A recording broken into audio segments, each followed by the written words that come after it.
மிகவும் நல்லவர், மிகவும் சிறப்பானவர் என்றால் அது இயேசு கிறிஸ்துதான்.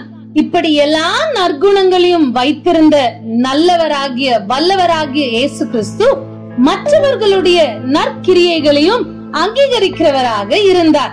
மத்தேயு 11:9 அவர் யோவான் ஸ்நானகனை குறித்து சொல்லும் பொழுது, எதை பார்க்க போனீர்கள்? தீர்க்கதரிசியையோ? ஆம், தீர்க்கதரிசியை பார்க்கிலும் மேன்மை உள்ளவனையே என்று உங்களுக்கு சொல்லுகிறேன் என்று குறிப்பிடுவதை நாம் பார்க்க முடியும்.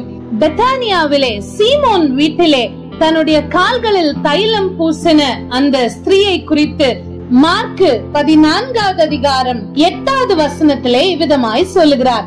இவள் தன்னால் இயன்றதை செய்தாள். நான் அடக்கம் பண்ணப்படுவதற்கு எத்தனமாக என் சரீரத்தில் தைலம் பூச முந்திக் கொண்டாள் என்று.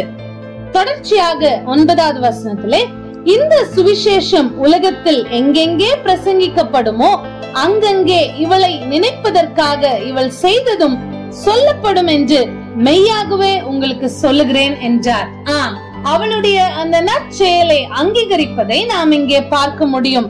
அது மட்டுமல்ல, எங்கெல்லாம் இந்த சுவிசேஷம் பிரசங்கிக்கப்படுகிறதோ அங்கெல்லாம் அவளை நினைவு கூறும்படி அவள் செய்ததும் சொல்லப்படும் என்று இயேசு கிறிஸ்து குறிப்பிட்டு அந்த ஸ்திரீக்கு ஒரு பெரிய அங்கீகாரத்தை அல்லது அவள் செய்த அந்த நற்செயலுக்கு ஒரு பெரிய அங்கீகாரத்தை கொடுப்பதை நாம் காண முடியும்.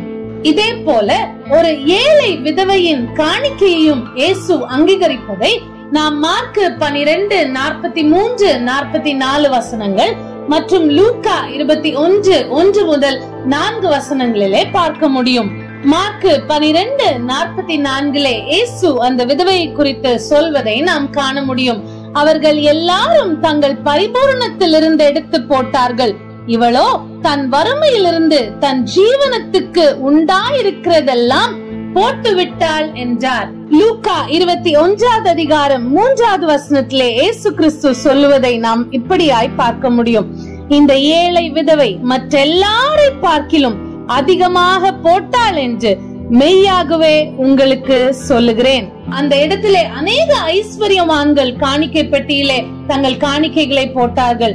இந்த ஏழை விதவையோ 2 காசை மாத்திரமே போட்டாள். ஆனால் அவள் செய்த காரியம் அது ஒரு மிகப்பெரிய காரியம். ஏனென்றால் அவள் தன்னுடைய வறுமையிலிருந்து தன் ஜீவனத்துக்கு உண்டாயிருந்தது எல்லாவற்றையும் போட்டாள். ஆம், இவள் தனக்கு உண்டாயிருக்கிறதெல்லாம், தன் ஜீவனுக்கு உண்டாயிருக்கிறதெல்லாம் போட்டு விட்டாள் என்று சொல்லி அந்த ஏழை விதவையின் காணிக்கைக்கு அவர் மிக பெரிய அங்கீகாரத்தை கொடுப்பதை நாம் பார்க்க முடியும். இப்படியாய் மற்றவர்களின் நற்செயல்களை, நற்கிரியைகளை அங்கீகரிக்கிறவராக இயேசு கிறிஸ்து இருந்தார். இந்த நாட்களிலும் கூட அதிகமாய் இயேசு கிறிஸ்துவின் வாழ்க்கை வரலாறை தியானிக்கிற நாம், அவருடைய அடிச்சுவடுகளை பின்பற்ற விரும்புகிற நாமும் கூட நம்மளை சுற்றிலும் இருக்கிற ஜனங்களின் நற்கிரியைகளை, நற்செயல்களை அங்கீகரிப்போமாக. நம்மளால் இயன்றவரை மற்றவர்கள் செய்யும் நற்காரியத்திற்கேற்ற அங்கீகாரத்தை நாம் கொடுக்க முயற்சிப்போம். அநேக நேரங்களிலே நாம் செய்யும் நற்கிரியைகளை நாம் மிகவும் பெரிதாக நினைக்கிறோம், அதை மிகவும் பெரிதாக பேசுகிறோம். ஆனால் மற்றவர்கள் செய்யும் நற்கிரியைகளை மறந்து விடுகிறோம், அல்லது மற்றவர்கள் செய்யும் நற்கிரியைகளுக்கான அங்கீகாரத்தை கொடுக்க மறந்து விடுகிறோம். இந்த நாட்களிலும் கூட மற்றவர்கள் செய்யும் நற்கிரியைகளுக்கு ஏற்ற அங்கீகாரத்தை கொடுப்போம் என்று தீர்மானித்து இயேசு கிறிஸ்துவின் சீஷர்களாய், இயேசு கிறிஸ்துவின் உண்மையான பிள்ளைகளாய் அவரை போல மற்றவர்களின் நற்கிரியைகளை அங்கீகரித்து வாழ்வோம் என்று சொன்னால் அதுதான் அர்த்தமுள்ள லெந்து கால வாழ்க்கை. ஆமென்.